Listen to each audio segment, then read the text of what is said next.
on this, I'm joined by China analyst Einar Tangen. He joins me from Beijing. Thanks so much for your time this morning.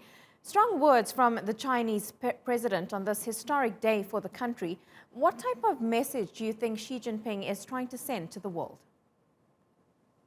Well, there are two messages. One is internally, and he's making it very clear that China has emerged. It is no longer the plaything of colonial powers as it was in 1841 when Hong Kong was seized.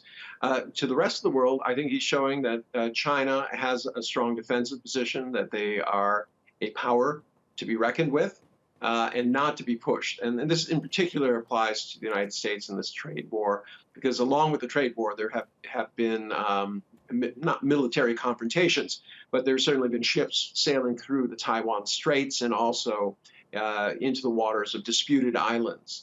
So I think he's trying to make it quite clear that China is independent and will no longer succumb to colonial powers. And China has definitely come a long way in the last 7 decades. And let's look particularly at its economy. It slowed down recently, but it is still the second largest economy in the world. Oh, absolutely. Now remember, the more that you grow and the larger you are, it's very difficult to maintain the same kind of growth pace. As the second largest economy in the world, growing even above 6%, that's quite something when you consider the U.S. is, right now at 2%. Even given those relative growth rates, China will surpass the U.S. in the foreseeable future. So China is, in essence, adding an economy the size of the Australian economy every year. So that gives you an idea of just how large that is. And they feel very good about their economic situation, but these headwinds, this idea of unilateral tariffs being pushed by the U.S. does have people troubled. The financial information on the Chinese side has actually been quite good. They had some numbers released that indicates that things have picking up. In contrast, in the U.S., things are not looking as rosy. So despite a lot of progress, there's still a lot of work that needs to be done. So what are China's challenges for the next 70 years?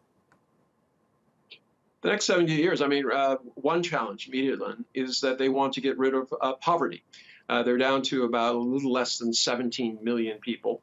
It sounds like a huge number, but when you think that they've accomplished bringing 700 million over from above the poverty line, it's really doable. It's one of their main issues that they want to do. But they want to have a stable and harmonious world situation. They're very concerned that there be peace, especially in their region. They would like to see a multilateral world in which any kind of differences can be ironed out through talking rather than shooting.